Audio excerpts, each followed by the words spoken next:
This is the Unregistered podcast, and I'm Thaddeus Russell.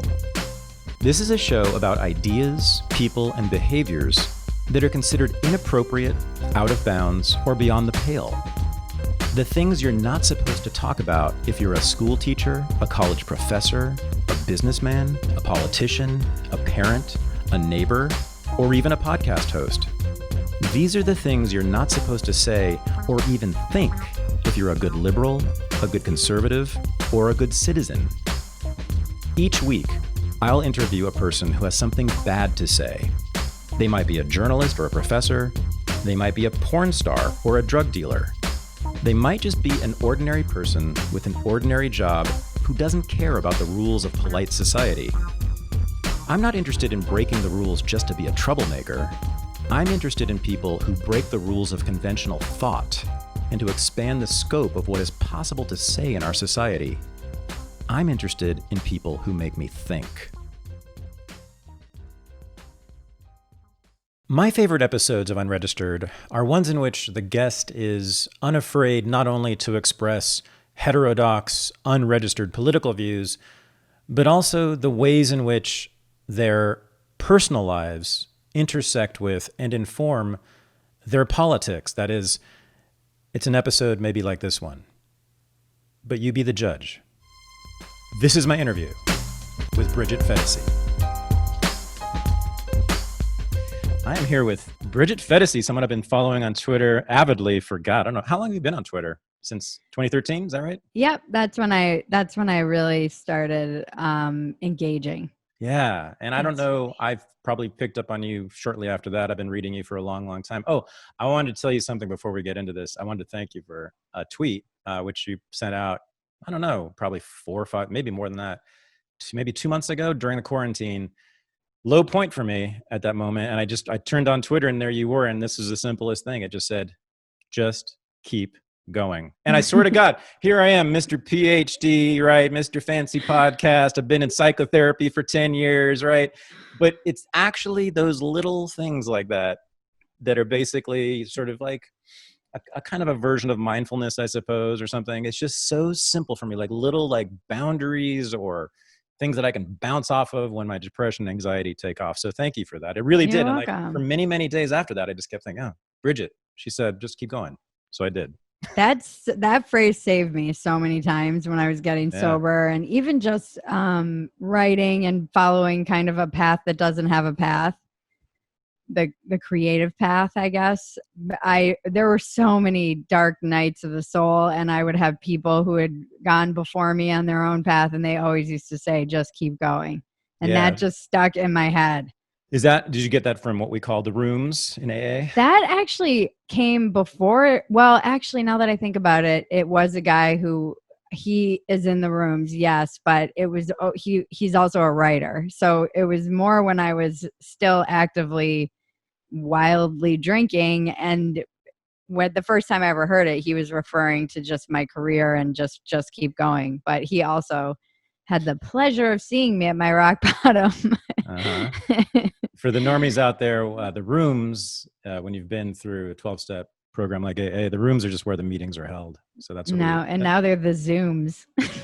Of course. I've been out of AA for a while, but right, of course, there must be Zooming now. I hadn't even done that. It's great. I love it. Oh my gosh.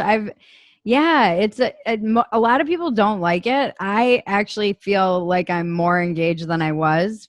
And I think because I can go to meetings in New York and I identify more with the East Coast vibe, I think, than the West Coast vibe, just being from the East Coast myself. And it's a lot of people who are in my kind of field. And I don't know, I found this one. I've been going to meetings in London and Italy and just seeing people. That to me is amazing. I love that I can hear my old sponsor speak in Italy in a meeting. I remember in one meeting, one of my favorite lines was a guy just stood up. This was in LA too. He said, you know what's great about us? We're like cockroaches. We're everywhere. It's so true. You can find a meeting. You can find a meeting everywhere, anywhere at any time. And we don't die. Never die. Despite our best efforts. There's probably a meeting in Tierra del Fuego going on right now that we, I mean, anywhere in the world. So maybe you've covered this before, but why aren't you in the Zooms anymore? Oh, so I've been sober for almost 8 years, and you've been what, five now? 7 in October. Oh, we're close. Yeah. Okay, yeah. September 2012 for me. Yep, I was October 2013. Oh, cool. Okay, yeah. So why am I? So it's because, well, a couple of reasons. One is that I'm slightly cheating, I guess, according to AA rules. I don't think it's cheating, but I'm on the green program. Oh, the marijuana maintenance program. Yeah, although I wasn't for like the first 5 years. I was totally straight edge for 5 years. But for the last like 3, I've been on the green program. So Okay. so I'm not like sober, but Yeah. the other reason is that it I wish wasn't I that could hard. do that. It wasn't hard for me. I hate to say this, but like it was only about 3 months of like really struggling with it. And then it just like clicked, and like 5 o'clock would come and go and I wouldn't even notice it. Whereas before, my entire day was organized around 5 o'clock and drinking. Yeah. Okay. Yeah. Happy hour. And Yeah. like, everything I did during the day, all the work I did was sort of like toward that moment when I could finally have my bourbon at 5 o'clock. Okay. Right? Yeah. So That's interesting. I mean, I think I don't judge anyone for what works. I wish I could do the green program. I actually tried it before I got sober.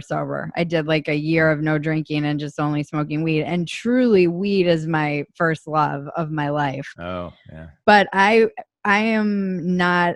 I will be waking and baking. I'm not a person who will be like, I'm just going to smoke in the evenings. And like a lady, I will be waking up and getting, now I guess, whatever you use, whatever method.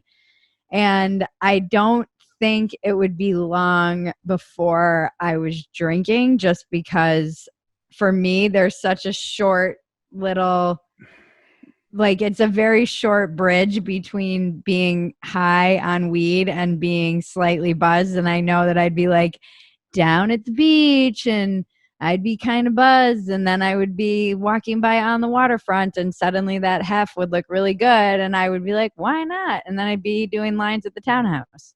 Yeah. I know. I wish I had that. And maybe someday. And the weird thing is, when I quit everything, I was like, this doesn't mean I'm going to quit smoking weed. That's ridiculous.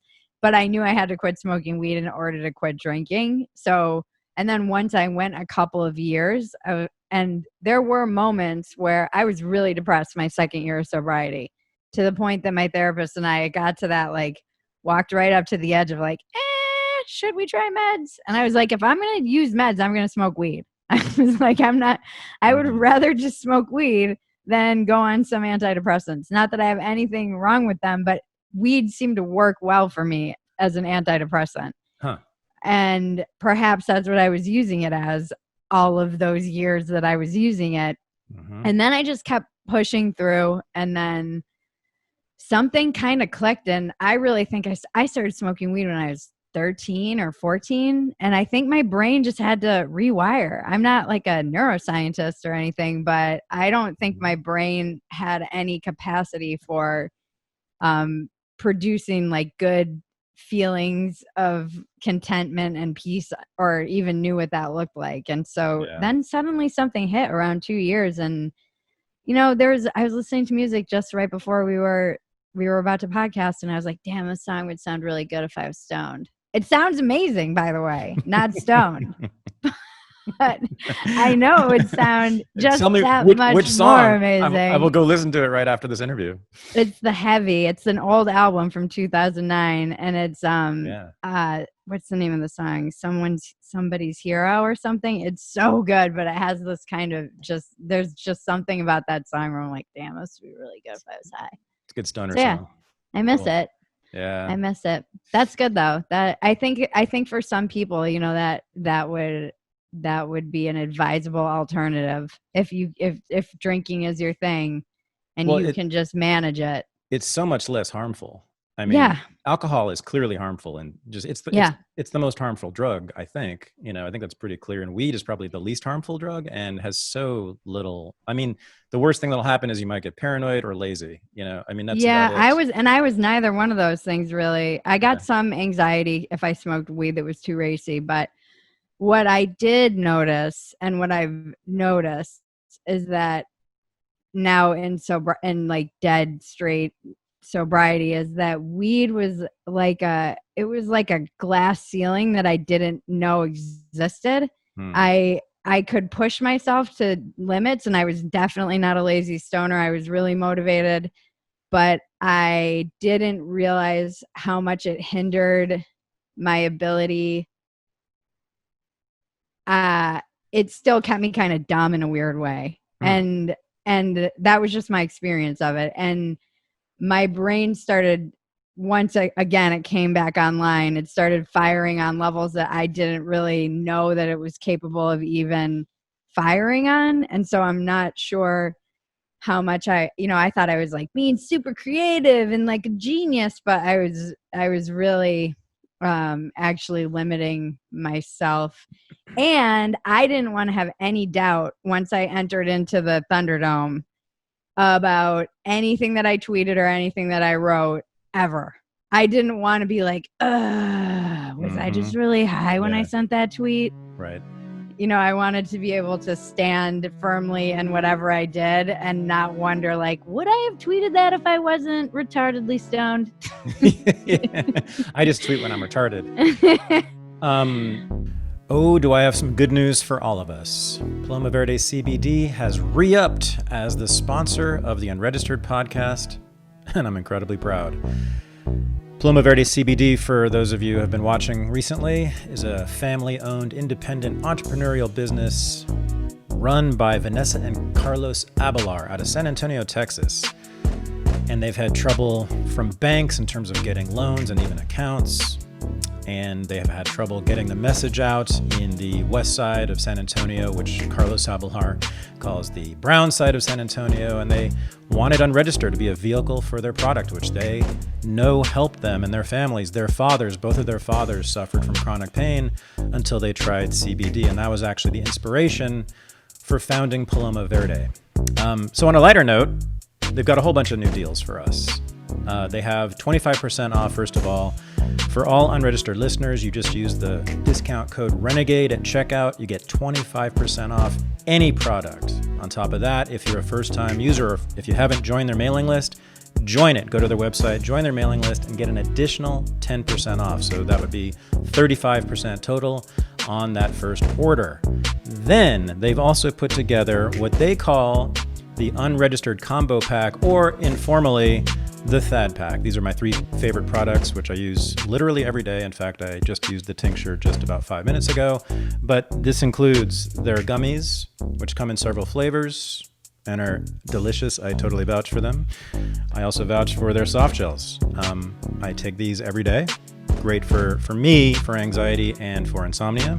For other people, there are many symptoms that are treated by this. And then, as I just mentioned, their tincture, which is probably my favorite thing because it's fast acting. You put it under your tongue, and within just a minute or two, you can already feel the effects. So go to palomaverdestore.com. That's palomaverdestore.com. Put in the discount code RENEGADE, join their mailing list, check out the Thad Pack. You'll get deep, deep discounts on all that. And I think you'll change your life. Thank you. I have a question for you, which will have, I think, multiple meanings for you. How long have you been Bridget Phetasy? That's a really great question. People won't know what that, there's an obvious meaning that you know, but that a lot of the audience won't know. That's not your birth name. Yeah. Just to clue people in real quick here, what's going on? Yeah, that's a really great question, actually. No one's ever asked me that. It's so funny because even now when, for instance, I'm doing stand-up and people will say, coming to the stage next, Bridget Phetasy, and I'll be like looking around and I'm like, oh, that's me. All right. Is she funny at all? I mean, should I stay? I feel like this bitch is really annoying.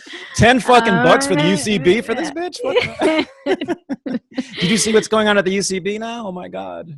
Are they getting canceled? And Groundlings, both totally canceled. Oh, it's like a full-on assault by the LA Times. A full-on assault. Really? Oh, they're taking them down. The LA Times. For what? For being racist, for being the Klan. I don't know. Like, it's the same stuff. It's the same for not having black people, for whatever, this alleged thing or not. Okay. But let's not stay too long on this. But anyway, I just wanted to push that. But it's a huge deal in the LA comedy scene that this is going on. These are institutions, and I've played the UCB with Moshe Kasher, by the way. So, but like, it's horrendously psychotic, and it's like, what are we doing here? We're burning down like the best parts of sort of the anti-civilization of the United States, right? Yeah. Which is stand-up comedy.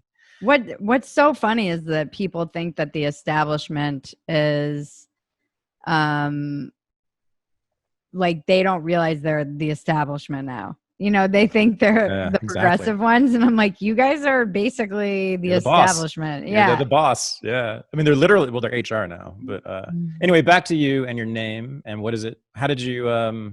It has an interesting origin too, right? The name itself. Yeah, I guess, God, it goes back to like 2001 or 2002. I really, it goes back to an idea for greeting cards, and then this phenomenon that was always happening to me that I didn't feel like there was an appropriate word for. So I guess the closest thing I could define it as at the time was a Seinfeldian moment, or a very convoluted definition that nobody understood. I just described it as irony squared, which is when irony doubles back on itself and becomes literal, or when reality becomes parody, which no one really understood, although everyone understands that now. Yeah. So that word, I just made up a word for it. I was like, it's a Phetasy. It's a Phetasy. I'm like, I just need something to describe these weird things that keep happening. And then I used it as my company because I wanted to make greeting cards, which I still do. I'm bringing them back. And they're called, the tagline is cards that say what the other cards are thinking. And they were for like dysfunctional families and those messed up situations that you don't have greeting cards for, because I came from a very dysfunctional family. And whenever we would go to my sister and I would go to the greeting card store, and we'd be like, is there a card for like, happy Mother's Day? Like, we kind of forgive you for marrying such a douchebag, but you know, like there just isn't cards to describe those. Like, sorry, we haven't spoken 6 years.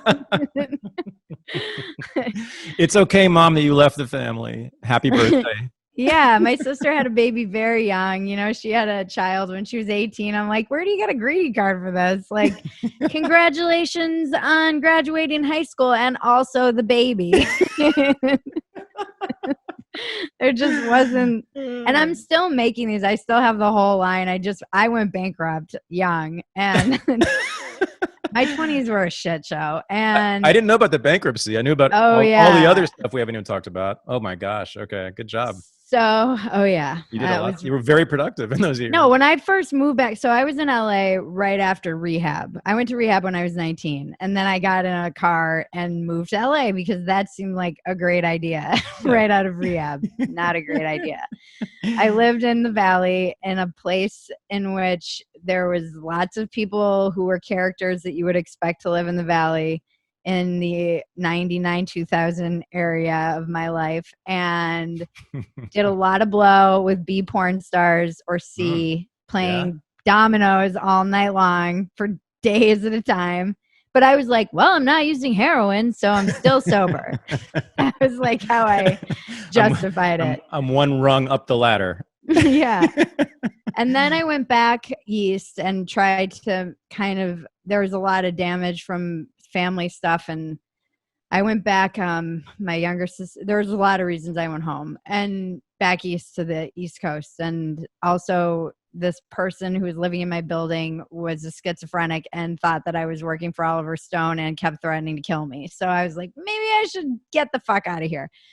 And so I went back east, and what was supposed to be for like 3 months, I put my stuff in storage here in LA. And then my dad was like, don't get sucked into the restaurant rut, Bridget, because I'm from a resort town on the East Coast. And I grew up waitressing, and it's an easy rut to get sucked into when you're an alcoholic and a cokehead. And I absolutely did that.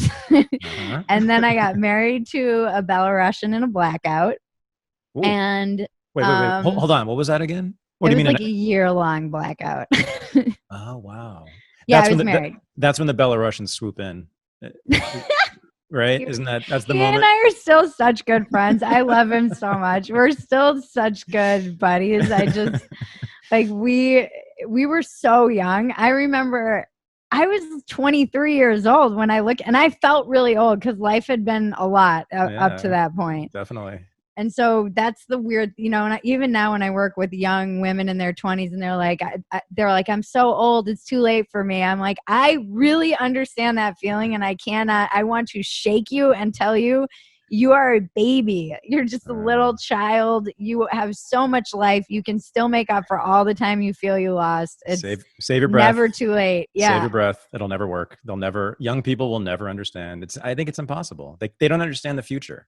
Nor should they. I don't want them to, but they can't. I don't know what I was thinking. So yeah, and then I was real deep in alcoholism. Cool. and yeah, me too. Really deep. We could swap some bottom stories if you want. Oh And for the gays out there, we're not talking about that. We are you want to hear mine? Yeah. I mean many, but like this was like, by the way, a full decade before I got sober. So I mean, I was a drunk for about 20 years, but yeah, me too. So for me, I moved to LA as an addict, also in 2009. Totally, it was awesome. I mean, the thing is, I was an alcoholic, so they have alcohol everywhere. That didn't help me too much. I wasn't into coke. Where are you from? I am from the Bay Area, Berkeley. Oh, okay. Yeah. What town are you from on the East Coast? I don't always really like to say. Don't want to say. Yeah. It's just even the fact that it's not my real name. I'm like, let's try and keep my family out of this as much as possible. Tomorrow, they didn't ask for me to become Bridget Phetasy, so I do my best to like tell my own stories and not involve them. I mean, that town would be like smoking rubble, right? The next day, is that what's going on? Like they would just surround it with pitchforks and torches.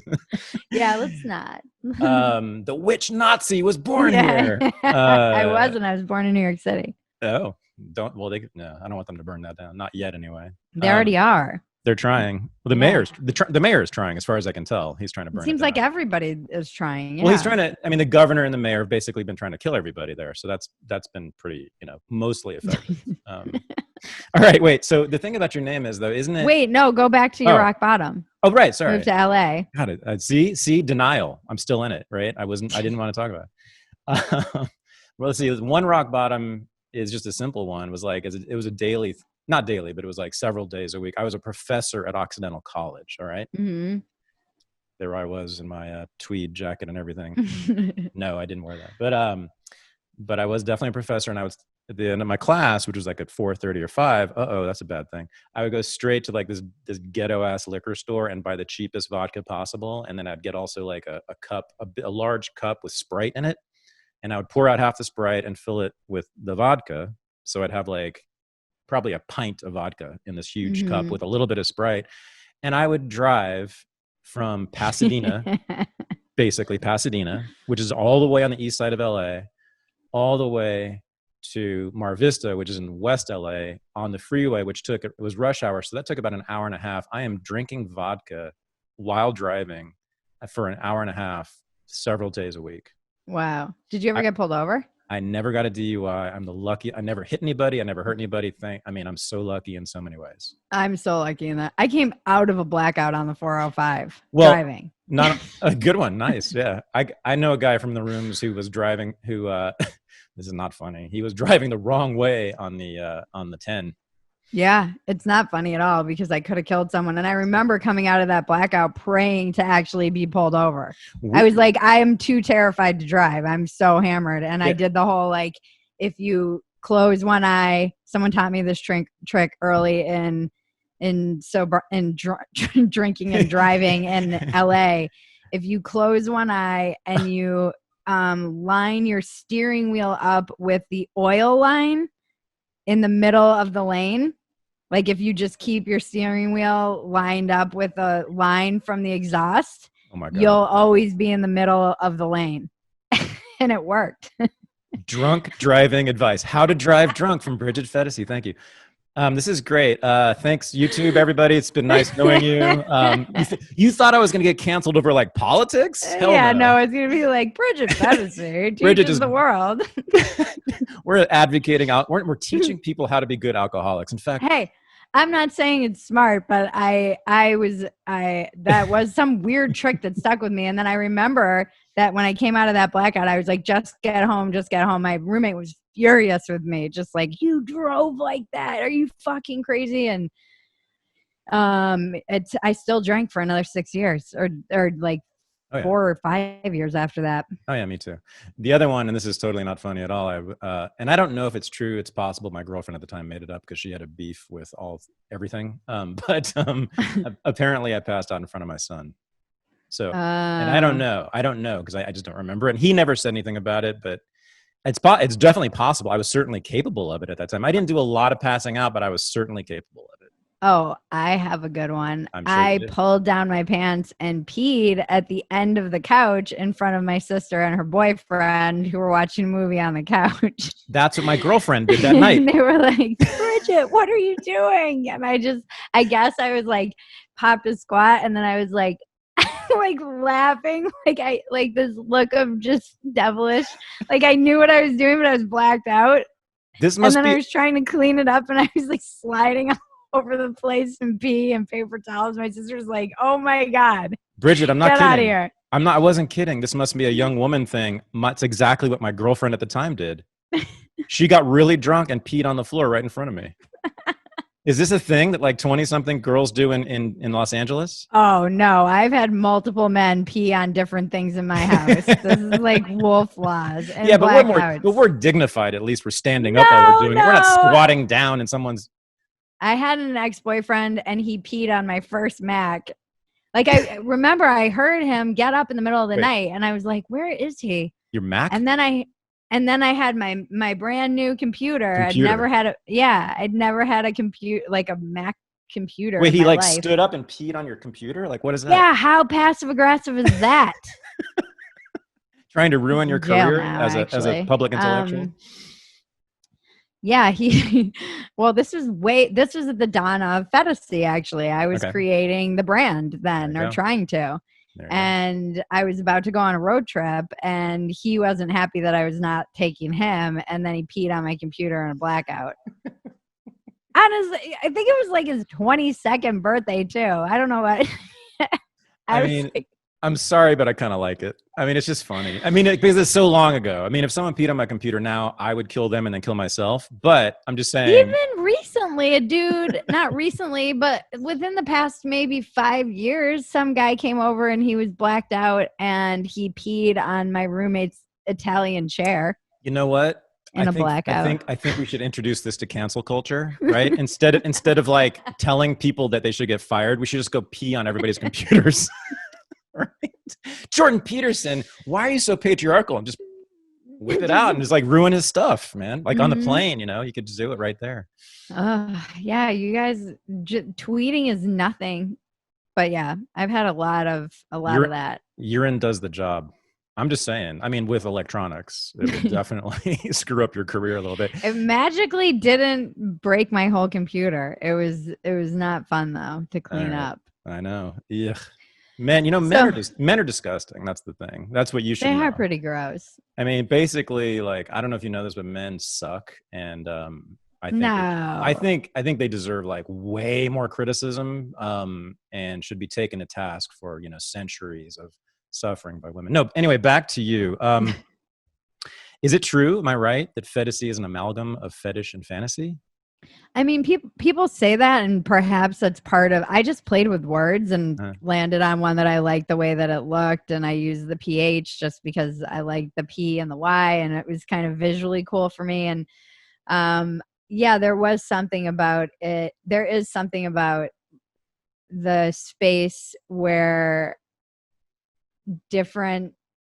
I don't know. I love the overlapping of like, fantasy has kind of these nicer connotations and fetish gets a little bit darker. And I think there is something, I've always said kind of the spice of spirituality is irreverence. You know, I just think that there's something very important about the function of balancing those. My favorite archetype is like the Joker or the Jester. You know, or the Coyote or whatever. Whatever one resonates with you the most, but that kind of trickster myth is my favorite. Yeah, the trickster. I talk about this book, Trickster Makes This World, and it's a book I read by Lewis Hyde, I believe, is the author, and it's just so good. It's all about trickster mythology and art and how it's played out in our society and how important it is, that function. And even yesterday on Twitter, someone's like, you're a leader and you need to accept responsibility and tell your following to wear their masks. I'm like, I'm not a fucking leader. Can I swear? Oh, please. It's encouraged. Yeah. Okay.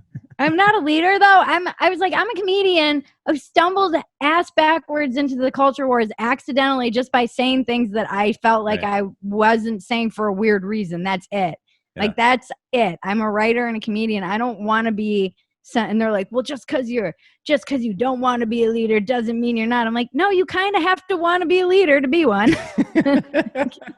It is a choice. Yeah, I mean, we're like, this is typical of any politician not taking any responsibility. I'm like, I'm not a politician either. I consider myself an artist and a writer and a creator. Like, I know that this is hard to conceive of in a culture that is progressively destroying art and does not see the function of it, whether it's institutional, getting rid of art classes in school, or whether it's progressives getting rid of UCB for whatever reason. It just seems like there's a war on the arts, and people are and also now that everybody's locked up and they can't go see live music and they can't, we're forgetting how important that shit is.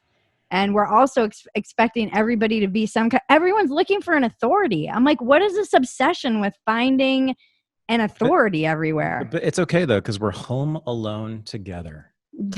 All over the world, Bridget. Why are you so cynical? We're home alone together, and ABC is going to host it. So here's what's really funny. So I feel good about that. Here's how disorganized this whole situation is. 2 days ago, I got a notice from my gym that said, guess what? We don't have to wear gloves at the gym anymore. Hooray. You still have to wear masks though. We look forward to seeing you here. The next day, we're sorry to announce that the gym is closed. I'm like what kind of fucking Governor Gavin. One day apart. It's Governor Gavin. It's not their fault. No one has any idea what they're doing. It's our pretty boy idiot governor. Right? Yeah, he's a moron. Okay, look. Back to you again, goddammit. Stop talking about other people. Stop. I need you to be more narcissistic. It's a gift. Yeah. I'm like, whoo. Be more of a drunk narcissist, okay? So like I asked you the question about when did you become, or how long have you been Bridget Phetasy, because it seems to me that there's like a narrative that you've constructed, which is not false at all, but like of basically kind of, I mean, you could divide it into many ways, but your life has been sort of in two big phases. Like one is sort of the pre-political Bridget, who was also drunk, who was also, were you smoking weed, and you were a college dropout, and you were raped when you were 17, and your parents were divorced when you were 12, and you wanted to go, you dropped out, did I say college dropout? And you were waitressing, and you were just starting to do Twitter a little bit, but you weren't really you decided for some reason to improve your life. You thought it'd be a great idea to become political. No, that's not what happened at all. What kind of an idiot do I have in front of me? Like, that's not what happened. Do you understand? Those of us who are political are miserable wretches who should be put out of our misery. Like, this is no way to live, Bridget, and I want to get you out of here. I'm trying to get out. Trust me. Go back. We need to go back. It's like Lost. Yeah, seriously. Go back. Go to the other island where they don't talk about politics. I'm trying. Trust me. My whole plan is to try and find that perfect escape velocity that will blast me back into the world where they're not all obsessed with politics. And I'm not sure how I can get through that, whatever that collider is that they fucked everything up with over in Europe. I need the sliding door back into the other reality. No, I didn't mean to get political. I came on Twitter because I was Twitter is a big part of the reason I got sober. I came on Twitter because I had been traveling around the world for 2 years and I was completely lost and didn't know what I was doing or what I wanted to do. I actually decided to take a class at UCB to show you what kind of rock bottom I was at. Fucking racist. No. I was hoping to join the Klan at UCB. I just have a sour stomach feeling in my stomach right now. I don't know if I can do this anymore. Go on. Whatever. Go ahead. Go talk about yourself. Go ahead. And then we don't care about you anymore. I went on Twitter and started noticing what people were using it for, but primarily in the comedy world. So I saw all the comedy writers, and that was what I moved here to do, was to be a comedy writer. And somebody dared me to do comedy, and that's how I ended up doing stand-up in 2010. And so I was like, oh, this is where all these people are, and I understand how they're using it. And then I just observed it for 2 weeks and read every study I could about it. And then I dove in because I was like, oh, this is just a giant high school. I didn't even know political Twitter existed. I had no idea. Because much like high school, those were just the fucking nerds that were off talking about, running the school and shit. And I was busy figuring out how to get out of school and class. Right. Yeah, me too. Same thing on Twitter. I was like, all right, how do I it seemed like a fun game it was like a battle of the wits. That's what I thought it seemed like. Yeah. And that was, it did sharpen, I think, my ability to write jokes, and people who were managers were like, just every day write 10 jokes that are topical or 10 jokes and you'll just get the hang of it. And it came quite naturally to me because there's no filter between my brain. But then I started, writing, if you're going to be writing things about, like for a late night packet, you start noticing things going on in the news because you have to. But aside from that, I ended up getting a job at Playboy, which was my dream, because in 2000, when I was living with my sister before I married the Belarusian, I wrote a whole package about how I wanted to write. I wrote Maxim a whole pitch about why I would be their perfect writer, because I'm a female with a brains male. Now, in this day and age, someone might tell me I'm trans, and perhaps that's true. But back then it was just like, I'm a female who thinks like a dude. Right. And I understand men. And so I wanted to write for Maxim. I came launching out into the Playboy world of 2015 with the mindset of a Gen X chick from Maxim in 2000. And it was a rude awakening.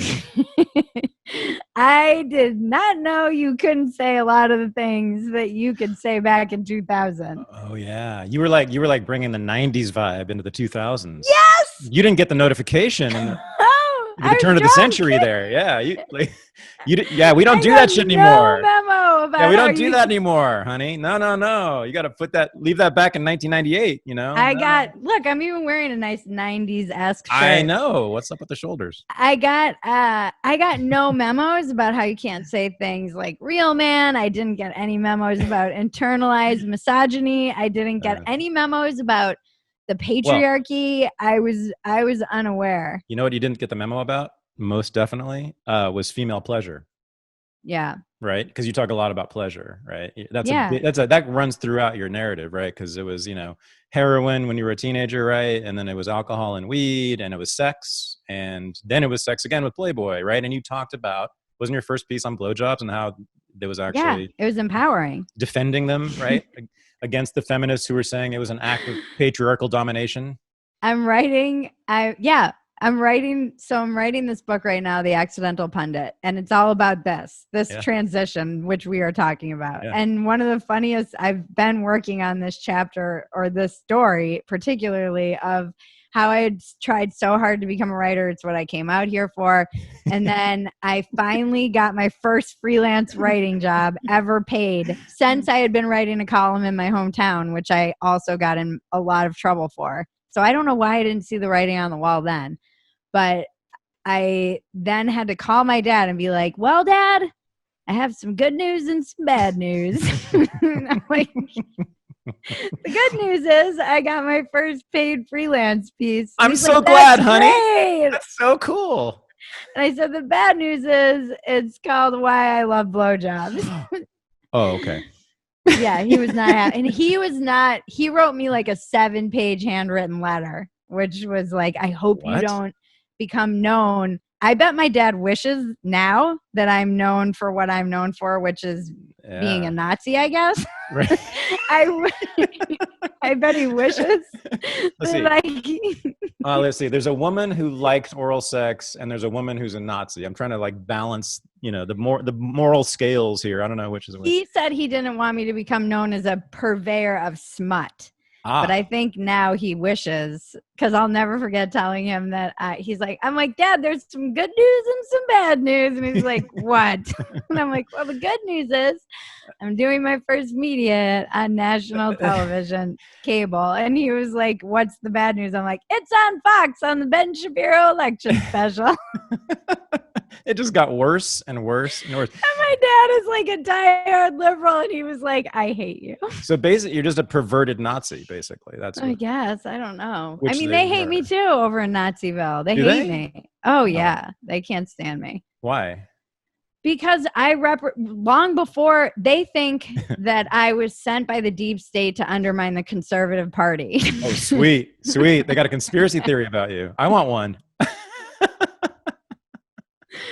And they believe that because they knew that I was writing for Playboy and showing my boobs online, and like that was my whole thing, was all about sexuality and relationships and empowering yourself as a woman, and also finding that balance, because I really had a lot of problems with self-esteem. And so yeah, I was working through a lot of that stuff and writing for Playboy, and I loved it. I had a brilliant editor, Joe Donatelli, who was the first man who probably ever gave me a break, and was just, I was so spoiled to have him as an editor because he was so genius.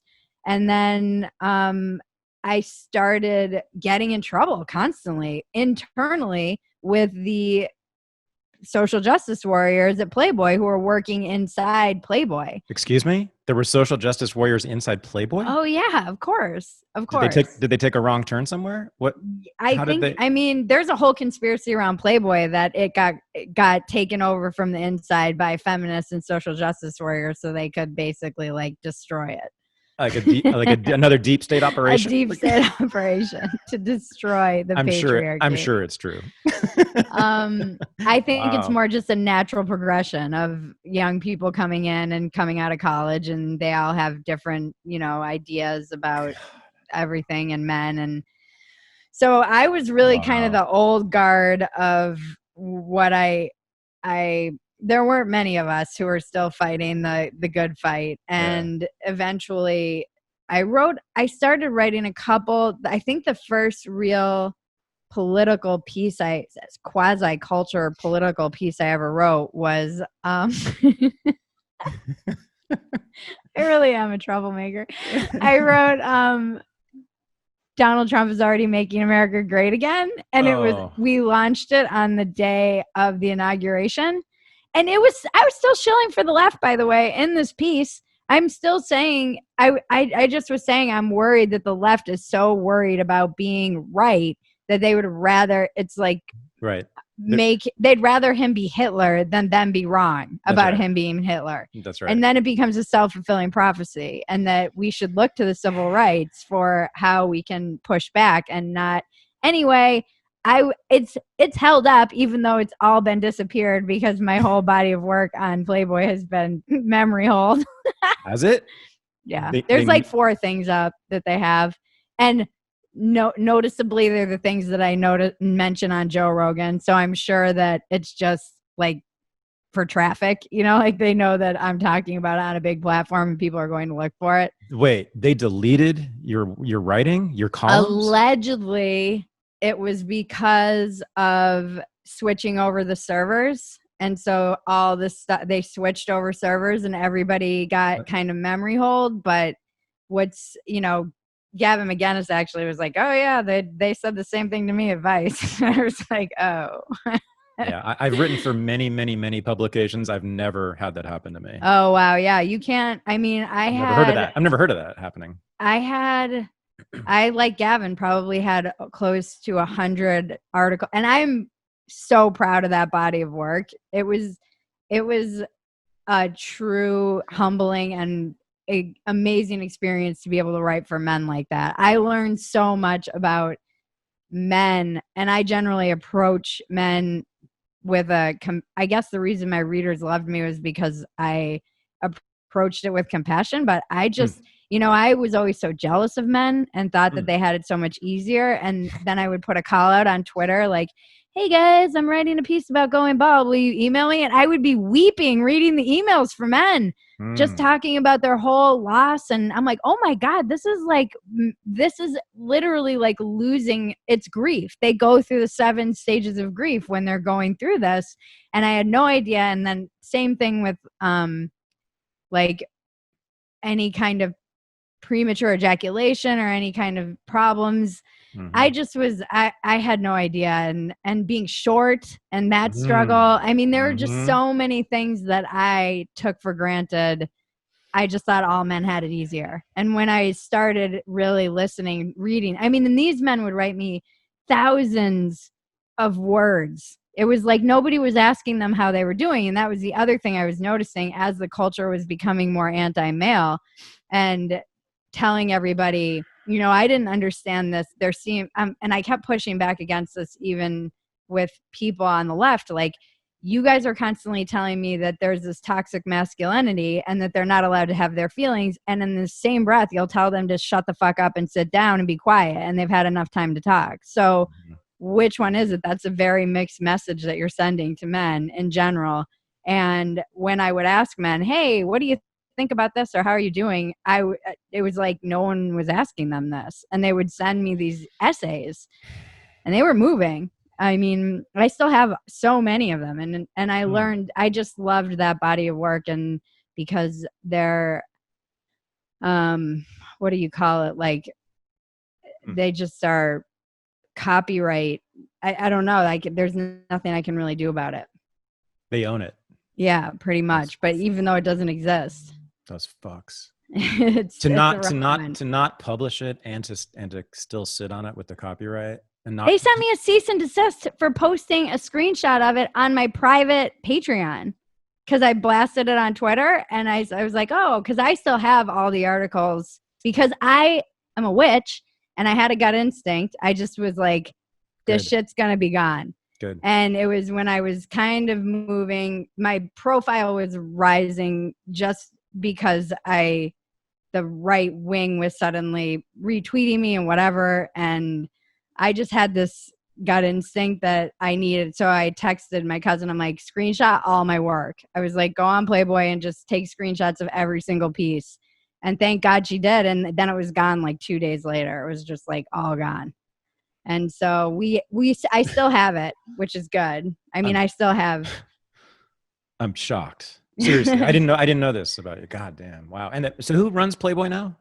I don't even know who runs it. It's not. It's Cooper. no longer. It's no no, longer the family's done. Yeah. No, they're pretty much gone. Right. And I really have no idea who runs it. And jeez.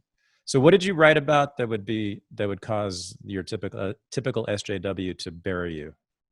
I mean, the first piece, it's funny. So I kept begging them to give me a column, and because that was my dream always with Maxim, was to have a column. And then Joe, at the end of I started writing for them in April of 2015, and then going into 2016, Joe was like, hey, we have a great idea. Why don't you write a column for us? And kind of tongue in cheek. And so he said, pitch me a bunch of ideas, and then I'll pick one for you to write. And the one he picked, of course, was the hardest, which was seducing men. It was women date assholes because you're a pussy. Right. And I was like, oh, this won't be that hard to write. And then once I got into it, it was kind of challenging to thread that needle in a way that I was happy and content with. And I knew Joe from comedy barely, but he somehow got wind of that piece when I posted it and retweeted it. You're talking about Rogan now. Yeah, Rogan. Oh, okay. So then it just blew up, my first one, and it was kind of a trial. And I was like, I thanked him the last time I was on. I was like, so thank you, because you inadvertently probably made it possible for me to have my column. Because it was like my trial column, and then it just like blew up. And so hang on, what was mad. What was the argument in that piece? Because I've heard you talk about it, but I never quite understood the argument. Basically, so way back in 2000, I was the Buddyhead girl. I don't know if you remember buddyhead.com. It was No. the music site back in 2000. And it was right when the internet was, Travis Keller, who is the kind of genius behind that site, was so far ahead of the curve with the internet. And he came to LA and was really deep in the music scene. And they had this gossip column, and it was everybody read this gossip column, and they would do crazy things like sneak into Fred Durst's office and steal his hat and then auction it for like domestic abuse survivors, like auction it online. They were like very punk rock. And they needed an intern when I first moved here I moved here right out of rehab. It was bad in the Valley. I left for 3 months and then came back determined to like have a different experience, which I did. I worked with autistic kids, and I also worked this is like the first time it occurred to me that I could be a writer.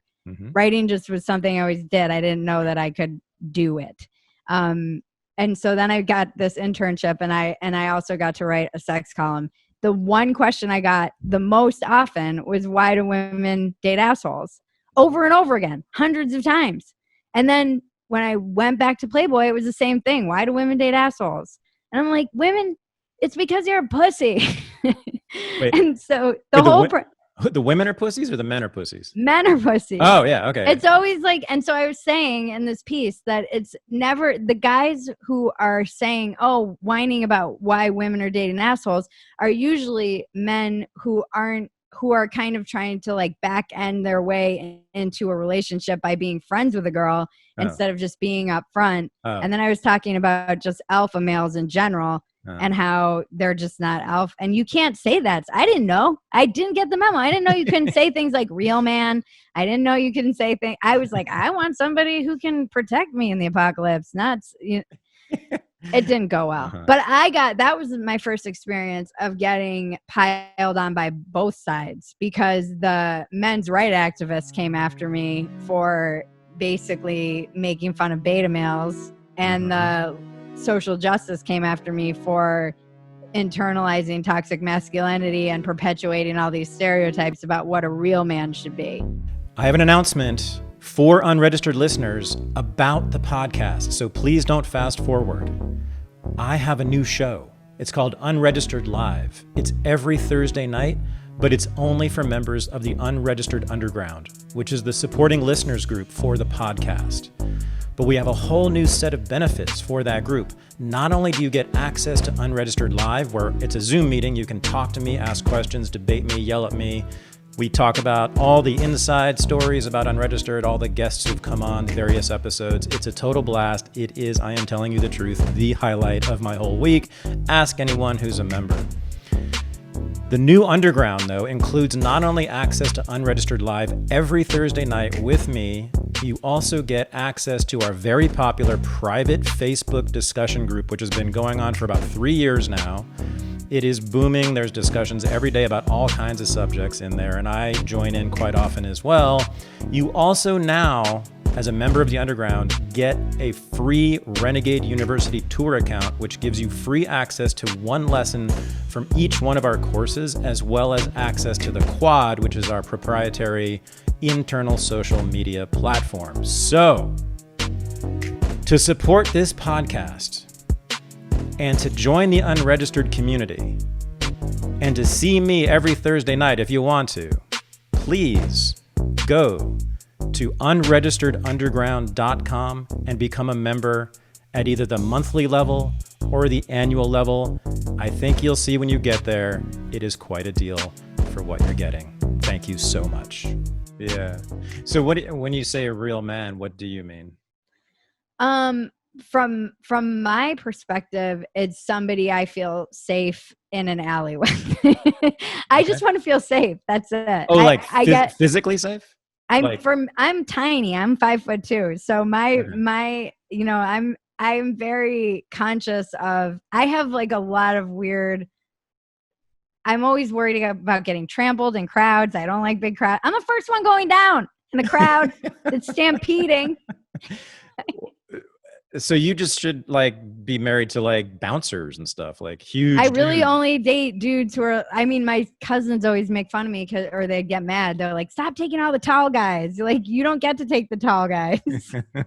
You're short. And I'm like, I'm sorry, but I need somebody to pull me out of a stampede. Which is these days, actually, especially reasonable. Especially wherever you are, there could be a stampede at any moment, right? Yes. Against you. So you probably I mean, need I also have a lot of like weird apocalypse. And it's funny, I went on a show and it was a show about sex and relationships, but she had read my entire body work on Playboy and she was like, there's a theme I want to call you out on. And it's there's a very apocalypse theme in a lot of your work. And it is this kind of ongoing like preparedness and how I'm like, when the dollar, she read me all these quotes, like when the dollar falls and when the grid goes down, like, but now that we're living in somewhat of when there's a global pandemic and we're all on house arrest, you need to have like some sort of polyamorous relationship with like SEAL Team 6 or something, right? I mean, that's what we're talking about here. You need like dudes who can carry you through when shit goes down, right? I've been with guys who are handy like that, and I have a lot of respect for it. They're handy at shooting zombies, or Muslims in faraway countries, one or the other. No, I mean guys who can like build a house or start. I was with a guy who could, his whole thing was like taking, kids out into the world. It sounds way worse going into it, but it was like and beating the shit out of them. No, those wilderness camps for kids that are bad, where you take them out but teach them how to like go live in the backcountry and they can't flee, and if they do, you have to get a helicopter. Right. I knew a lot of those kids. Oh god. But just being able to survive. I have a weird, maybe it's my upbringing or what. It's definitely like some kind of weird psychology. I'm always like. I'm a fucking prepper at heart. So real man means big man. Tall man. Just tall? They don't have to be like football players big. They don't have to be jacked. I know a lot of like very squirrely men like who are strong and could kick the crap out of someone. Hell yeah. Okay. They're like ninjas. They just have to be a ninja who can build a fire in the woods, protect me from zombies, and possibly hunt for food.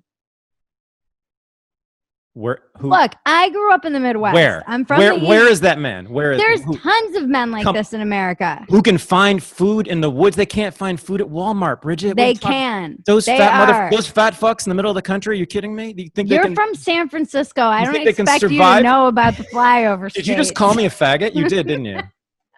This is done. I'm out of here. Goodbye. Bridget Phetasy destroyed on podcast after calling host faggot. Yeah, I don't know. I don't know where to go now. Let's see. I don't know where to. I feel a little bit better, like that. You don't need like the big hulking dudes because I'm like 6'1", but I'm like skinny. So I have a thing that my insecurity is like being too skinny. What is your survival capacity? See, the whole like hunting and gathering and like shooting deer with bows and stuff. I don't know. I could probably give it a go. I just don't. I don't think I can. Do you think you could figure it out? What would be your role in a society that's breaking down? And okay, would you be able to catch a squirrel and start a fire and cook it? I swear to God, I thought about exactly this question last night. I swear to God. So I've heard about men who who've been in wars, who have said that what troubled them the most about themselves is that they were at their best in war, in combat, right? And I was thinking, I'm sure I could do all the things just as well as anybody. I could shoot and fight and all those things, right? But I'm pretty sure I would suck because I'd be so emotionally devastated just hearing one bullet pop. I couldn't even go on. Maybe you could be the therapist for everybody who is losing their mind and the kind of trying as their psyche's broke as to what was happening around them. You could be the person that helped them assimilate into the new conditions. I'll be like your chaplain, you know, where Sure. I'm there to help. I'm there to, well, because there's no shrinks in the military. You're gonna need a military, and you need a chaplain. That's what the chaplain. I'm going back to like even pre-military. I'm thinking you're the shaman. Oh, hell yeah. Oh, fuck yeah. I got that. Yeah, that's fine. I mean, I already kind of am, so we could do that. Yeah. So but I think in a pinch, sure, I could fight somebody for you. Yeah, I don't think that I think it's funny, it's interesting the world we live in now where the nerds really have won. Like it is Revenge of the Nerds because it's all technology and it's all paper, it's all ones and zeros and just they've taken over to a certain extent. But what I think, and what this pandemic and this whole moment in time and the riots and the looting and all of the stuff that's going on reveals to me, that which I already am deeply aware of all the time, is that society is a very thin, fragile exterior to absolute chaos. And we're really, it's an agreement we're all making, essentially. Yeah. Not saying anything your audience doesn't already know. But that's why now when I'm sorry, but it's actually, I mean, sure they do on one level, but it's never been stated explicitly like that. So that's great to do it. Because yes, like the recent upheavals was just a glimpse of what can happen. And if people in core institutions in a society start to think that those institutions are meaningless or corrupt, then we could have rioters in the streets who are from those institutions, and then society's gone. Right now, we just have 20-year-olds for the most part, right, who don't have a job even, much less an institution behind them. But once the institutions start to come down, which I do think is, I don't know if we were recording this or it was before we started recording, but this new generation coming out of colleges, they're going to be more and more like the AOCs and the Ilhan Omars, and they're going to be more identitarian, and they're going to be more SJW and all that stuff. And they're going to be more about canceling people for having bad ideas, et cetera, et cetera. And they're going to be in Congress and the New York Times and in all the colleges. They already are. And then, I don't know. I mean, that's basically, this formation is happening right now, where you have this new identity left politics fully inhabiting these major institutions. And that's really new, just like in the last few years since Trump, basically. And then you have the rest of society looking at this like, there's no way to relate. Like I used to be able to read the New York Times, like to get through it. I could get through it. And now I can't even really get through it. But as somebody mentioned to me, I think it was Michael Malice, actually, he was like, but this is your enemy, the guy in the tutu, like this is who you're going to be fighting. And this is goes to my original point that I don't know if you're recording, where we were talking about how America has shown an enormous amount of restraint as well. Yes. Oh yeah. Because so I was born on the East Coast, and then I went through many of my preteen and then teenage years in Minnesota. Okay. And I deeply respect and feel connected to that Midwestern heritage that I have, and all of my friends and families there. And because I still have so many connections there, I knew Trump was going to win. And also just understand that the psychology that we see playing out online on Twitter among these media elites, I'm like, here's a fun thing. Go try and explain the letter to somebody who's not on Twitter, like my brother who works as a fireman, or somebody who's actually keeping society together. Go try and explain it to them and listen to how fucking dumb you sound. Me even, just as I was trying to explain to my cousin Maggie, who's a normie and doesn't pay attention to anything. And I was like, I feel like throwing up in my mouth for even talking about this. But on the other hand, it's deeply terrifying and chilling and unsettling what I'm seeing. But it's also a lot of media elites arguing. So it's a weird juxtaposition of things that's happening. And it's easy to dismiss as just media elites at these big institutions who are kind of having these highfalutin fights. But you're seeing people self-censoring and the chilling effect of that all over America, not just in New York and San Francisco and LA. So I don't know. It was definitely, this has been it's funny. My cousin and I always end our podcast with a check-in, and we know the check-in is done because we'll be talking about the apocalypse inevitably. But now that we're kind of in pre-apocalypse, I guess. Yeah. This is like the prequel to the apocalypse. We are totally gearing up for it. Yeah, we're practicing. Yeah. It's like I kept calling it Apocalypse Light. I'm like, we're on our couches. I said on Twitter, I'm like, it's not an apocalypse if you're getting fat. Or if you know the bougie restaurant scenes, like it's like a pop-up apocalypse. You know, it's just like, it's here for a few days, but then it's gone. It's a little bit light. It's not, you're on your couch watching Netflix. You still have things being delivered. Right. For me, it's like fighting in the streets. I'm looking around like this, how defensible is this place? And like, I need to get somewhere that's a little more fortified. And is there a source of water nearby? And totally. No, you really go deep with this. Oh, I do. That's why you like Rogan, because he's all about the crossbow. Oh my God. I love Rogan. Rogan is my spirit animal. I just love him so much. He's not tall though. He is not tall. But he doesn't. I want you to know like that. I said, you don't need to be tall. Yes, you did. Yes, you did. Pull me out of the. In order to pull me out of the. You probably need to be a little tall. Okay, now you're confusing me. I don't know what your politics are anymore. I don't know what kind of men you like. I don't know what to do. I do respect his. He is, I guess maybe it's that like Gen X thing, but he really is representative to me of that just idea of the real dude, the real man, of just somebody who could who was into dude stuff and was fine with being into dude stuff and doesn't feel the need to apologize and can go, likes to go hunt food and likes to do dude things, like lift heavy things. You definitely See, he could pull me out of a stampede. Oh, you want Joe Rogan in the apocalypse? He can lift. Sure. Yeah. Oh yeah. I mean, he's the colonel in my army for sure. Yeah.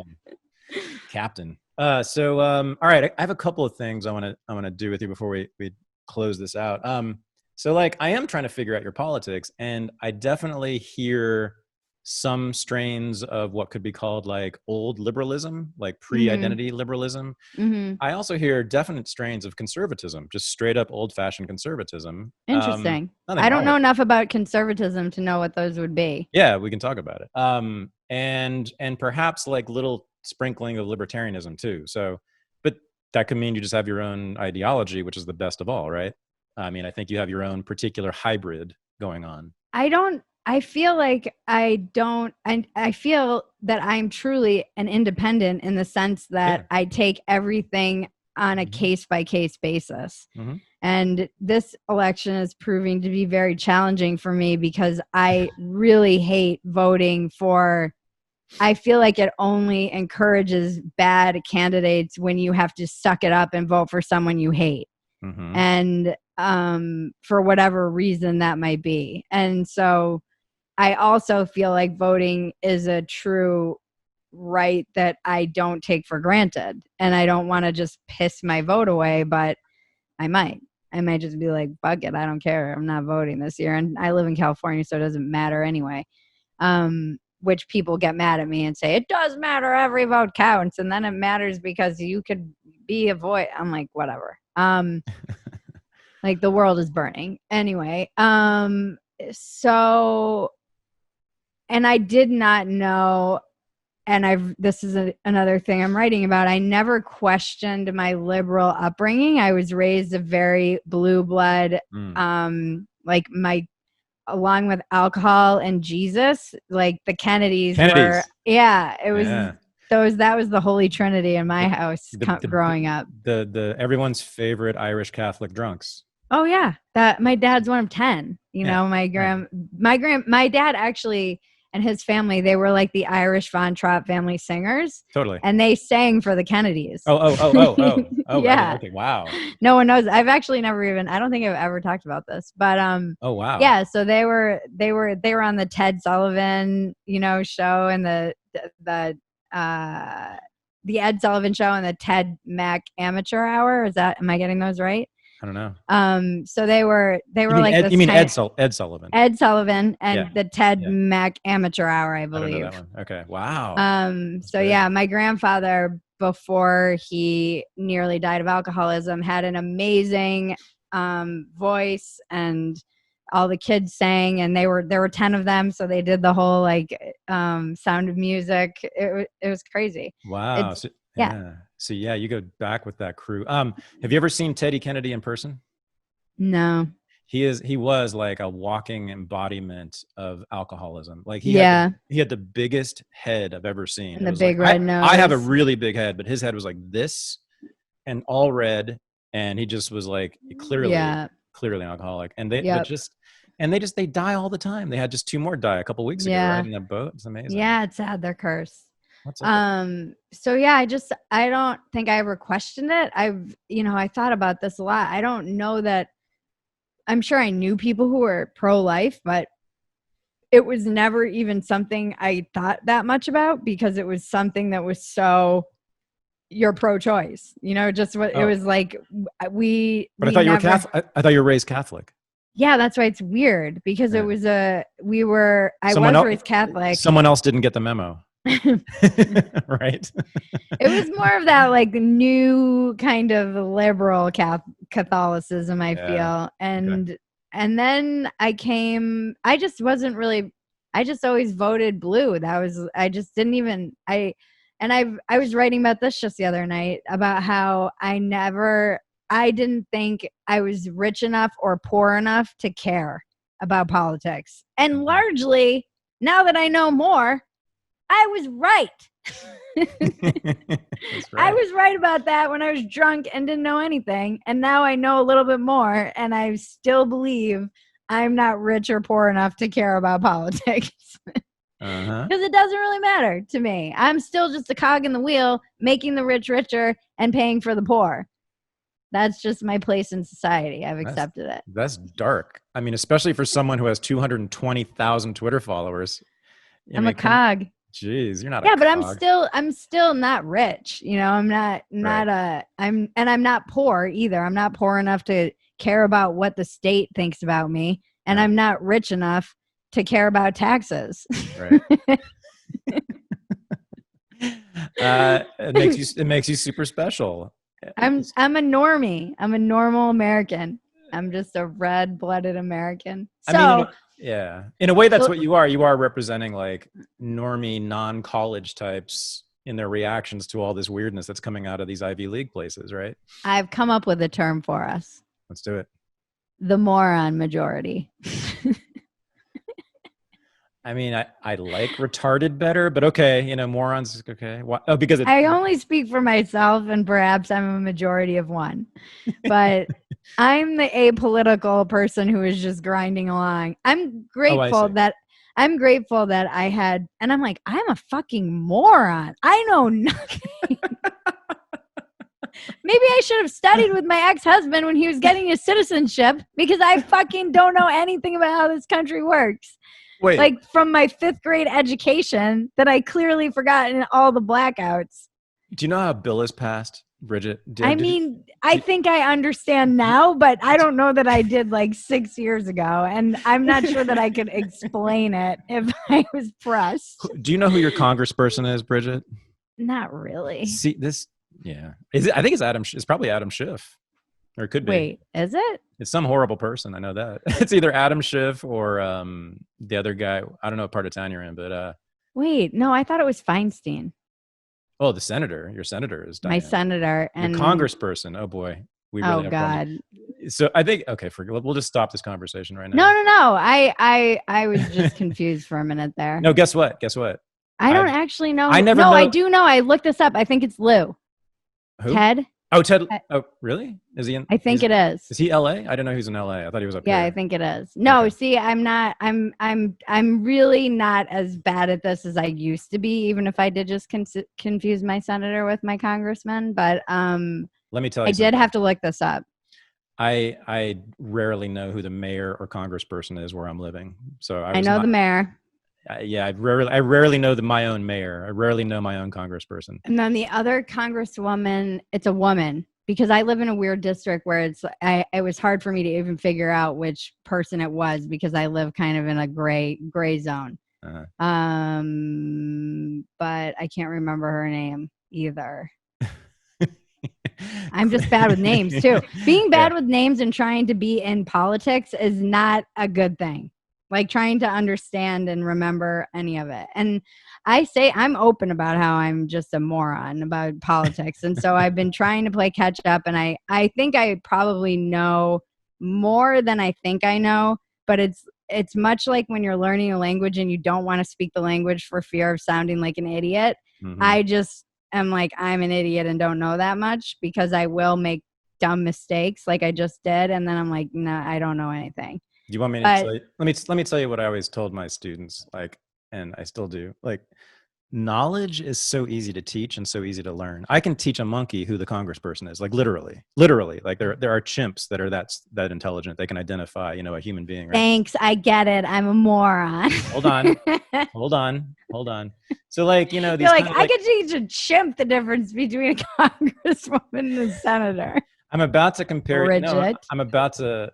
Okay, hold on. Just give me a second. Let me finish. I'm kidding.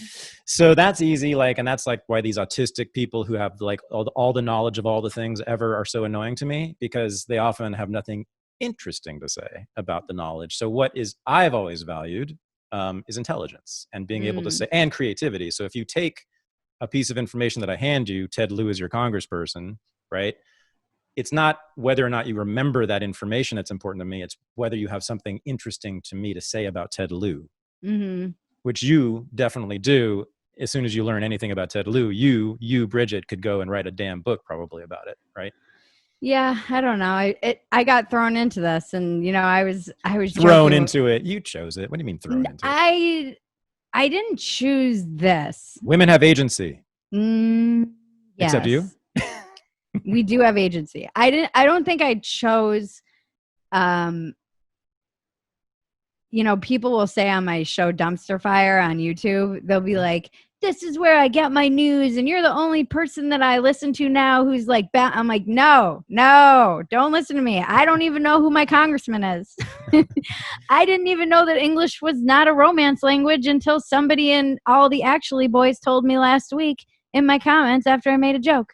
I don't know anything really. And I really have been, I've been taking these like free courses online, just trying to reacquaint myself with the Constitution and the Federalist Papers and all of these different, and I just feel so, the more I learn, the more humbled and dumb I feel. I just feel there's so much to learn about so much. And I was a great student. I love academia. I thrived in academia. I wanted to go to Harvard. It came easily and naturally to me. And I love history. I love it. But politics never really grabbed my attention. And I realized why I never liked it. Although I don't think I could have articulated it then. And it's because largely it is not aspirational. It is dirty, and people are mean. And now that I know way more about politics than I ever wanted to, and have been thrown into the culture wars in ways in which I'm trying to keep up and seeing the way behind the scenes and a lot of, behind the curtain a little bit with the media and with these campaigns.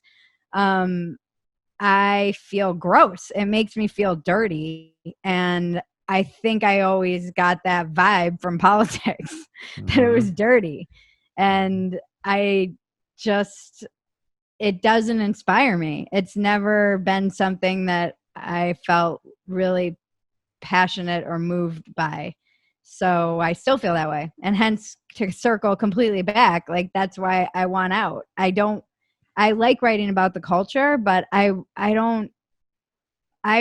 much more interested and engaged and inspired by the battle I've had to fight against myself to get out of my own way. And that's more inspiring to me, to see other people doing that and bettering themselves, because I feel like it's very much the rooms, that idea that, and therapy, like this is all an inside job, and Buddha, just all of it. And so, yeah, that's why I guess it's funny how the things that just don't interest you just don't stick in your brain, or in mine at least. That's like right. I cannot hold that information in my brain. Although I am really fascinated with the founding and just, it's been fun to have to relearn all that stuff as an adult. And it's also why I think college is wasted on the young. Okay. So you're interested in history and the founding of this country. So I have written about this, and I have written something that you might be interested in. In fact, what I've written about is in a sense about you, because it's about this conflict in American culture between pleasure and individual freedom on one side, and citizenship and its obligations on the other, right? Because citizenship is not just about rights. People don't know this. People think it's just about voting. You get to do stuff. No, citizenship culturally has always meant, and I don't like this part of it, right? Has always meant saluting, deference to authority, being a good upstanding citizen, being sober, being hardworking, being industrious, being a family member in a nuclear family, right? Being disciplined and organized all the time. And the founding fathers found that in early America, Americans were a bunch of fucking drunks. I don't know if you know how much people were drinking in the 18th century, but it was like, oh yeah, they would drink basically the equivalent of about a pint to a quart of whiskey per day. Wow. Yeah, the average adult in America in 1776 was drinking that much. Wow. And the founding, and then there was just like fucking like all over the place. So prostitution was like not punished, and there was lots of reports of like sex in the streets of Philadelphia, New York, and Boston. It was a very libertine moment in American history, and the founding fathers come along and they're like, fuck this. We need like an army. We need, because we want to take over. We want to take over this place, right? And also, here's the thing: we want to have it be at least partly democratic, which means giving obviously the power to some of the people. But then they were like, whoa, wait a minute, that can't happen if they're a bunch of drunks and fornicators. But at the same time, they were like this. They said, wait, democracy, though, if we give them the country, these people, they hoped that would actually force them to discipline themselves, because they'd be like, whoa, we got to manage this place, right? I got to shape up. And in fact, you see like in the 19th century, you see the rise, there's still tons of drinking, but you see the rise of coffee culture right after the revolution, and sort of the decline of some of the tavern culture. And you see the founding fathers all talking about coffee instead of drinking, even though they were a bunch of drunks. So there's this tension within democracy, right? Because if you really are going to run a country, you can't be partying. You have to be super duper disciplined, right? This is why socialists are all about like proletarian revolutionary discipline, because it's like all the workers are going to run the factories. Well, you can't be a bunch of drunks doing that. Right. So when I think about your life and your career, in a sense, I see sort of the same tension, right? Because you start off with this attachment to pleasures, right? You start off with the heroin when you were a teenager, and then the drinking, and you called yourself hypersexual at the time, and then drinking and weed and all the stuff we've been talking about. And then you hit your 30s, and then you start to come out of that into politics, right? You start to become a participant in politics in sort of a democratic way, sort of like in a very broadly, democratic way. And you stop drinking, and you stop using, and you stop smoking. And I'm wondering, so I see that arc in you, and I'm just wondering, like, to me, I know more about someone's politics based on what they think of pleasure and especially sex than anything else. Like, if I know what your position on pleasure and sex is, I can probably figure out whether I'm going to like you politically. So I'm trying to figure you out on this question. Like, what are you thinking about the relationship between like pleasure and the good life? Yeah, that's interesting. It's interesting too, that tension that you describe exists in me from being raised and born on the East Coast and in a very rebellious, independent family that embodied that spirit of but then moving to the Midwest and having this work. All my best friends and their families were very Scandinavian and German, and that kind of work ethic was really deeply instilled in me just by osmosis of living in the Midwest for all those years and being around it and seeing that devotion to family that my friends have. It just was something. Our family's so independent. There's 5 kids in my family. There's 10 of my dad's. Everybody's very close, but everybody's very much like live and let live, do whatever you want. And they also wouldn't, expect you to come take care of them if you were sick or something like that. They would it's very much like, no, we got this. And it's just a different culture in the Midwest with my friends and their families. And I really love and respect that family centric, even if I didn't experience it myself, just being exposed to it was good for me, I think, just seeing that modeled. And I joke about this all the time, how when I first got sober, they said you aren't even going to recognize yourself in 5 or 6 years if you stay sober. And I was like, I looked around and I was like, I'm a conservative? Like, how much fucking weed was I smoking? Because when I sobered up, I was a liberal. And like, what happened? And a lot of it is the culture just moving, but also suddenly, to my surprise, I'm being welcomed by the Conservative Party. But then the minute they open their mouths about like porn and sex, I'm like, oh no, thank God. Woo, I'm not one of you. Right. So I don't ever feel like I can identify with that. And then they'll I see this all the time now. They'll be going after the left for their puritanical. They're like, oh, here's the left ruining all the fun. And they're going to take these like girls and they'll make the lingerie bowl filled with like men and overweight women. And they're going to take all the fun out of everything and blah, blah, blah.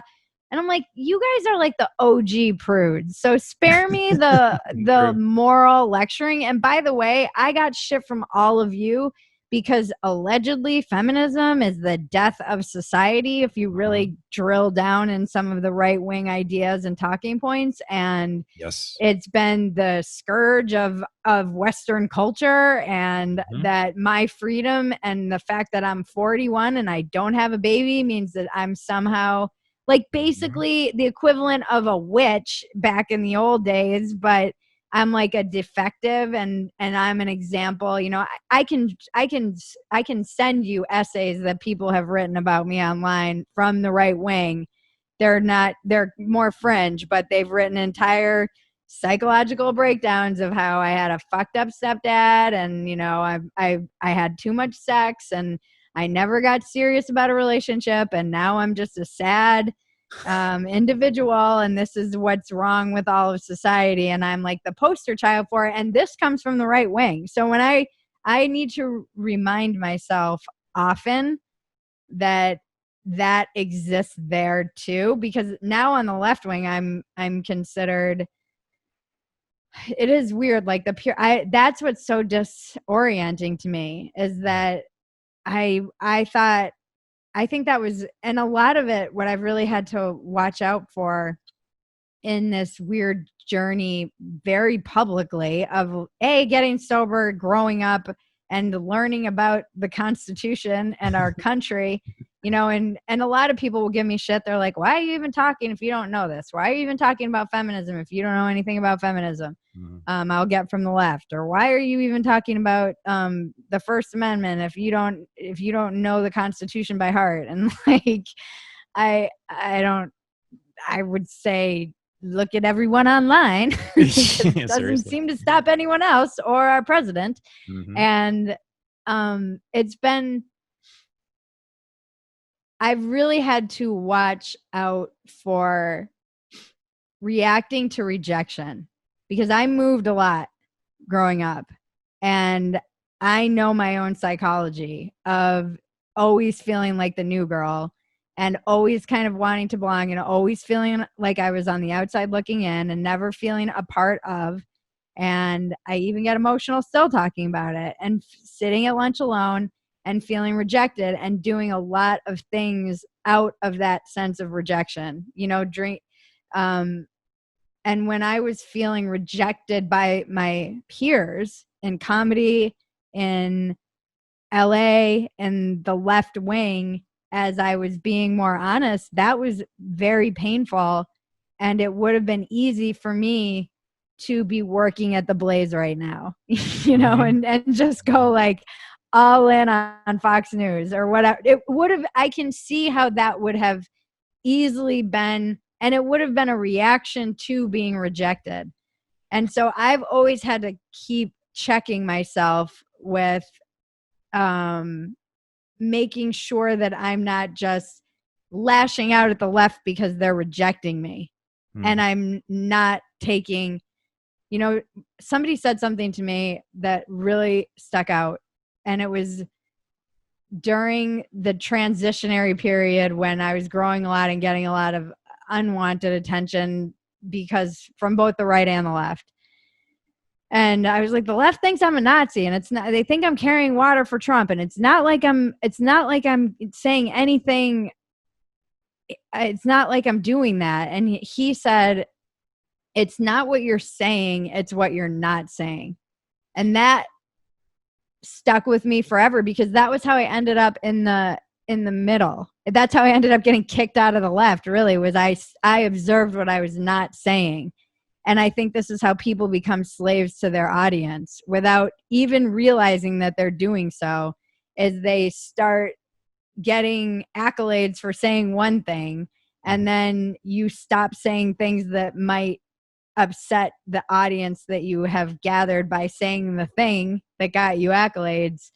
And that's why Iowa Hawk, who's one of my favorite follows on Twitter, he goes, the only way to do Twitter and to do this whole thing and be in this space is to immediately say the opposite of whatever you just got a lot of followers for directly after you did. It's the only way to like keep your following honest. That's what I do. And yourself honest. And I've had to check myself on that because I think it really would have been easy out of rejection to run into the loving and welcoming open arms of the right wing that wanted to weaponize me essentially. And, that would have been a mistake. I have learned a lot, and I love people that are called Nazis. They've given me platforms, and we can, the thing I do love about the right wing is they'll sit down and have a conversation with me, even if we don't agree on things. Yep. And I have not necessarily been extended that benefit. But that's only because they're out of power. Don't forget that. I mean, I have had the same experience, and I do love the same people you're talking about. We've been on the same shows, right? Yeah. But, and I'm not talking about Rogan and Dave Rubin. I'm talking about like other people. But like the hard right, the reason they're so friendly, I think, is that again, they're out of power. Once they take power, they've got to keep the ship orderly, right? And they're going to be cracking down too. Right. I wonder though, because a lot of these people, I've seen what people have said to them just for even elevating me, like Glenn Beck and people who have a very religious and right-wing audience. They will give them a lot of shit for having a Playboy writer on, and for, right. or a feminist or somebody who's pro-choice or somebody who's all these things that they are willing to take that hit, even though it might cost them money. Or it might cost them an audience, an audience member. People give them grief for that. So I do respect that they're willing to take those risks and take those hits, especially if they're out of power. Yeah, for sure. Yeah, for sure. I just mean like the Republicans and the right wing will be a lot less fun when they have power. But I wanted to, I guess, close by like, when you're talking about your childhood, it really hit me. And not just your childhood, but like really your career too. And this experience of recurring ostracism, and social isolation. I get like, it's like right here. Yeah. Well, I mean, I'm not going to cry on this podcast, but I might. Well, I'll cry before you. I've been known to cry on this podcast, many times. For a lot of obvious reasons. Lately, I've been thinking about this question a lot, and it's pretty clear both what's going on in society and what's going on in my own life. But like, I'm pretty clear now that the worst form of punishment, for me at least, and I think for a lot of people, is social isolation. Yeah. So there's a man, I don't know if you know, it's hard to, I've never talked about this publicly. And I have nothing to do with it, but it's just so upsetting that I can't. He's probably some kind of white supremacist, but there's a guy in the Supermax prison in Colorado. I forget his name. He's a white guy. I forget his name, but he's been in solitary confinement with no access to any other human being for something like 2 decades now. What? And they've done it because he killed a guard 20 something like decades ago. That's he's a famous guy. He's well known. You can look it up.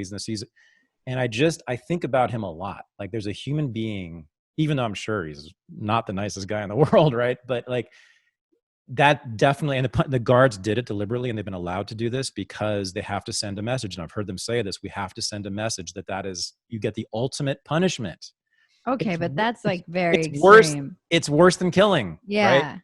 So, and then you know, the quarantine, and your Twitter has been like a beacon during this, right? Like this, just today you tweeted this beautiful thing about how you're one of the few people like me who's been really concerned about the mental health of people during this, right? Yeah, very I know concerned. my mental health has declined. I've seen it all around me, and I keep hearing this.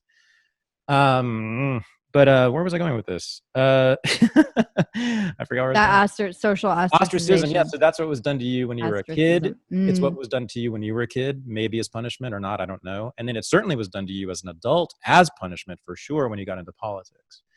And I think, and I know a lot of listeners to this show have had very similar experiences. I know that I have had very similar experiences, both as, again, like with society and inside my own family. So yeah, that's I think it's the worst thing you can do to someone. Yeah. I do believe it's interesting because I went through there was a moment in my family, and yeah, it's probably the closest I've ever come to killing myself, truly. And my whole family, I didn't talk to any, they all kind of didn't talk to me and turned on me, and it's way too private and personal to get into, but it was dark. And I remember there was a month where I was really isolated, and I felt completely abandoned. You know, the abandonment thing runs deep, and betrayed in many ways, which is also a deep, like, core wound that I probably still deal with regularly. And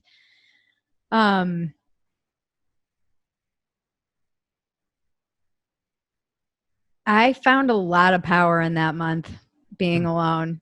I went real deep into myself and just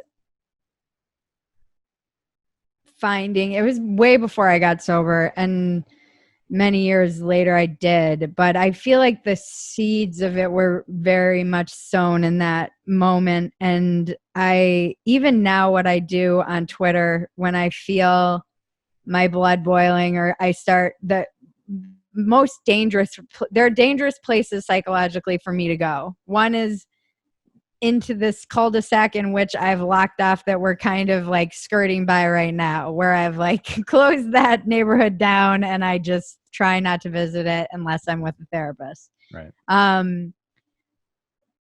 The other is nihilism in general. Like nihilism for me is deadly, because when I get on that train and it ends at the station of nothing matters, I'm in big trouble. Not just for drinking, because it will lead me to drink. It will lead me, resentment is trouble.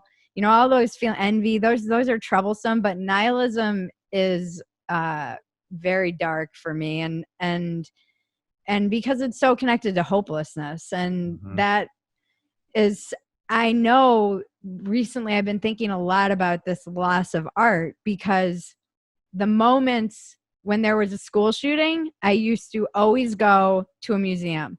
It was just like my automatic habit. I'd be like, get offline and go to a museum.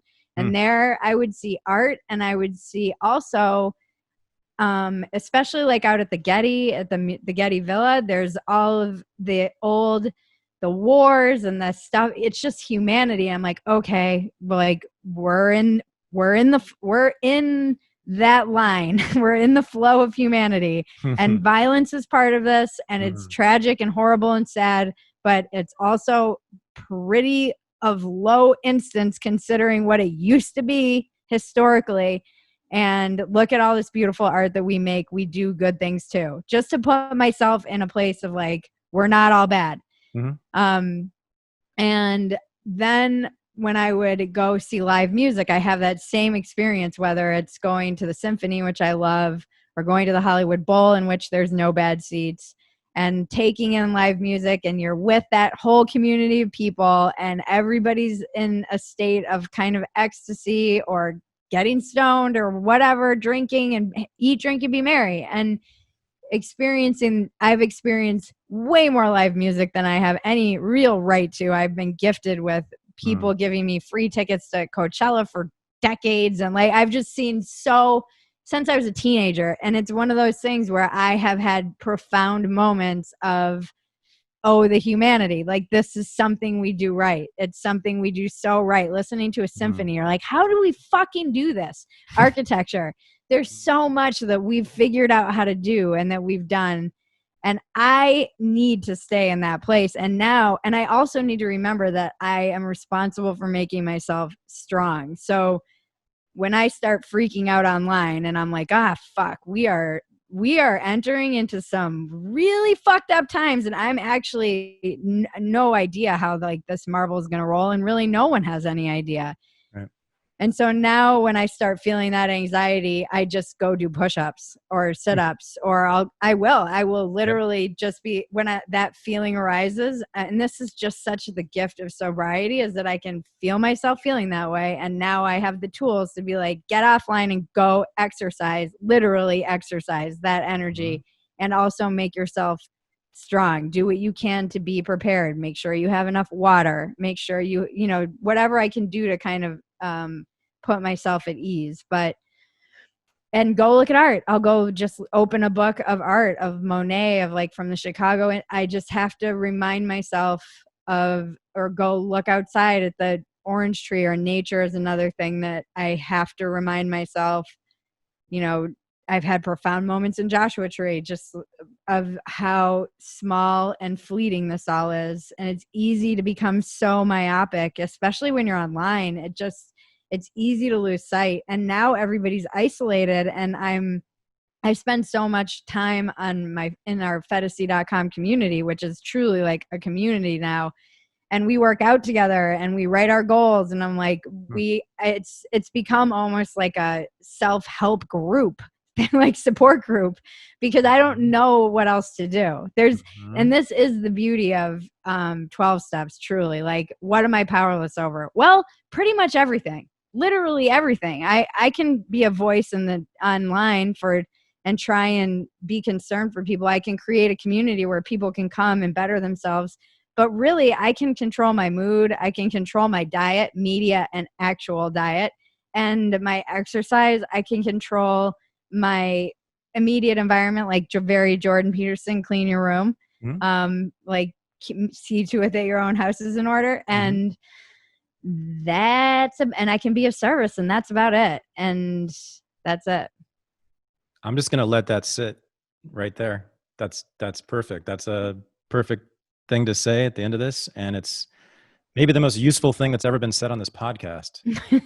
And I'm not kidding. And I will remember it for a long time, because this is what I get from you more than anything else. First of all, I love your political irreverence, of course. But as I said at the very beginning, like, your ideas about politics begin with the self. Yeah. And making ourselves happier, not more powerful, not stronger, not more resilient, but happier. And from that, I am totally convinced we will have a much better politics. Yeah, I think that that's what's worrisome to me, is that spending all this time online, everybody's projecting their cognitive distortions into their online persona. And to circle completely back, how long has Bridget Phetasy been Bridget? How long have I been Bridget Phetasy? Yeah. I'm very much, she was born, we always joke Bridget Phetasy was born in the cart aisle of a drugstore. That's like it is a one-liner we use around here all the time. We're like, Bridget Phetasy was born in the cart aisle of a drugstore. And there is some truth to that, but really, I think when I came on Twitter and took the name as my stage name for stand-up, she was born into the world. And I always say it was a total accident that happened. And I'm very grateful that the Bridget cleaning up shit in her backyard from her dog is a separate separate because when I hear that now, like, oh, we have our guest Bridget Phetasy, it does trigger a bit of like armor, like be protective because you're Public. you're public facing. Mm-hmm. And I remember Louis C.K. saying he had wished he had done something similar because I can still be Bridget who's cooking and, crying and dancing and laughing, and that gets to be mine. And so I think she's been around for 6 years, but I'll kill her at any moment. Well, you are pretty mean. I'll kill her, and there is a DNR on my online persona. Do not resuscitate. Let her die. You're vicious, but I like it. This has been fun, and thank you for doing this. Thank you. Fun. We laughed. We cried a little bit. Almost. You almost got me there. I almost got you. Damn it. I lost my bet with my buddy. No, I'm just kidding. Just kidding. Thanks for doing this. This has been really Thank you. All right, Bridget. Have a good one. Thank you. You too. Bye.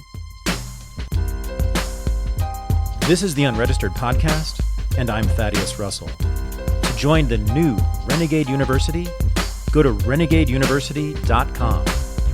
To join the new Unregistered Underground, the supporting listeners group for the podcast, go to unregisteredunderground.com. Thanks for listening.